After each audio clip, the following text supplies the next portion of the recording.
And we're back to learning Illustrator in the year day 77. Let me show you the knife tool. And if you've seen the last video, this is exactly what you would think the scissor tool does. So you can use it to cut into objects. If you can't see it at all, by the way, and that goes for any tool, just click on these three dots and there you will find all of the tools, and if you hover over them, the box will light up where it's in.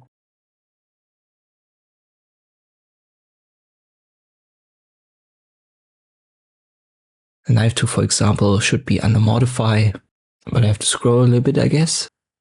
So here's the eraser, for example, then the scissor, and afterwards you should see the knife tool, and if you hover over it, you can see that the eraser tool toolbox lights up.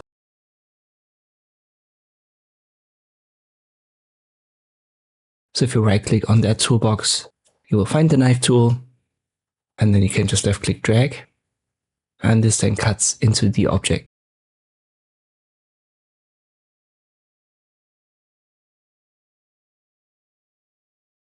Keep in mind that only works for objects that are selected. So now I have this element on the left hand, the top left selected and not the big one, and therefore the big one will not be affected.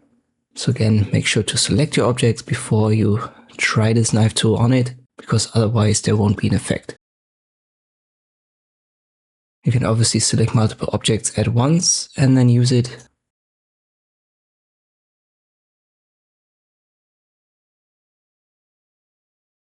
Then deselect it, reselect it, and you can see you can drag these parts out of there now.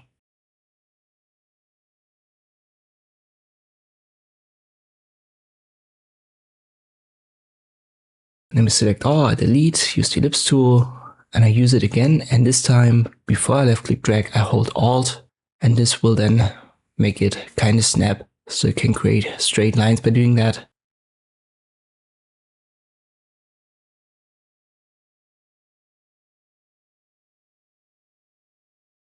Again, you need to hold Alt before you left click drag, otherwise this won't work. So hold Alt, then left click drag, and you can readjust the position of this line. It will be a straight line then. And this is how you can use the knife tool in Illustrator. I hope this video was helpful, thank you for watching, and I'll see you next time.